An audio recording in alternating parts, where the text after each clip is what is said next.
ফিস্চুলাইন অ্যানো, মলদ্বারে fistula যদি হয় কি করে এর থেকে রেহাই পাবেন?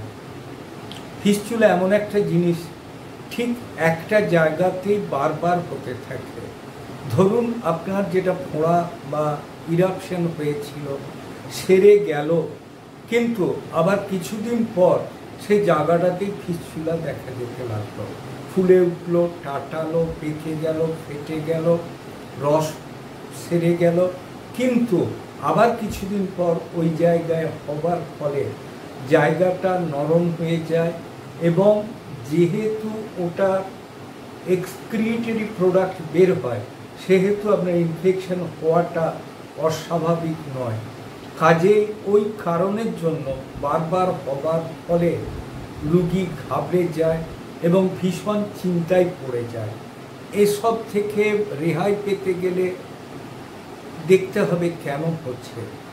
ফিস্চুলাইন অ্যানো যাদের হয় তারা কিন্তু অধিকাংশ ক্ষেত্রে সাসেপ্টেবল টু কোল্ড, অল্পেতেই ঠান্ডা লাগে, হাঁচি কাশি জ্বর সর্দি লেগেই থাকে এবং তারা অধিকাংশ সময় তারা যে খুব ফুড ভ্যালুযুক্ত খাবার খায় এটাও বলা যাবে না। আরেকটা কারণ হচ্ছে অপরিষ্কার থাকা, আন্ডারওয়্যার রোজ না কাচা ইত্যাদিও একটা বড় কারণ হলেও হতে পারে।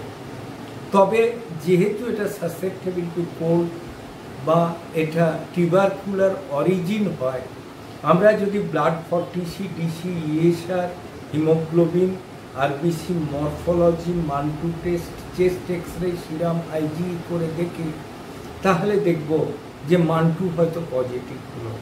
সেক্ষেত্রে কিন্তু যদি টিউবারকুলার ট্রিটমেন্ট করা হয় এবং যদি স্নানের সময় মলদার এক মগ হালকা গরম জলে তাতে একটু কোভোডিন আইডিন ফেলে দিয়ে যদি জলছাঁচের মতো করা হয় এবং পরিষ্কার পরিচ্ছন্ন আন্ডারওয়্যার যদি ব্যবহার করা হয়, যদি ঘাম দেয় বা অস্বস্তি থাকে টিস্যু পেপার দিয়ে মুছে নেওয়া, এগুলো যদি করতে থাকি এবং খাবার ভেতরে যদি আমাদের অ্যানিম্যাল প্রোটিন যদি বেশি থাকে সেক্ষেত্রে কিন্তু এই সমস্যাগুলো হওয়ার সম্ভাবনা কম।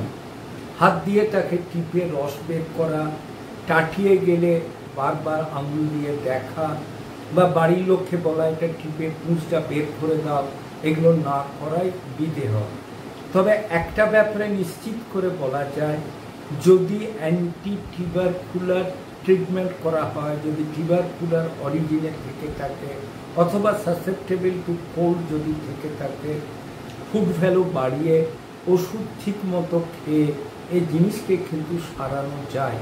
তবে কখনোই নিজে কোনো ওষুধ না খেয়ে কোনো ডাক্তারবাবুর কাছে যেয়ে তার পরামর্শ মতো ওষুধ খেলে আপনি ভালো থাকবেন। আমার চ্যানেল যদি আপনাদের ভালো লাগে অবশ্যই লাইক করুন, শেয়ার করুন, কমেন্ট করুন, সাবস্ক্রাইব করুন। ভালো থাকুন, সুস্থ থাকুন।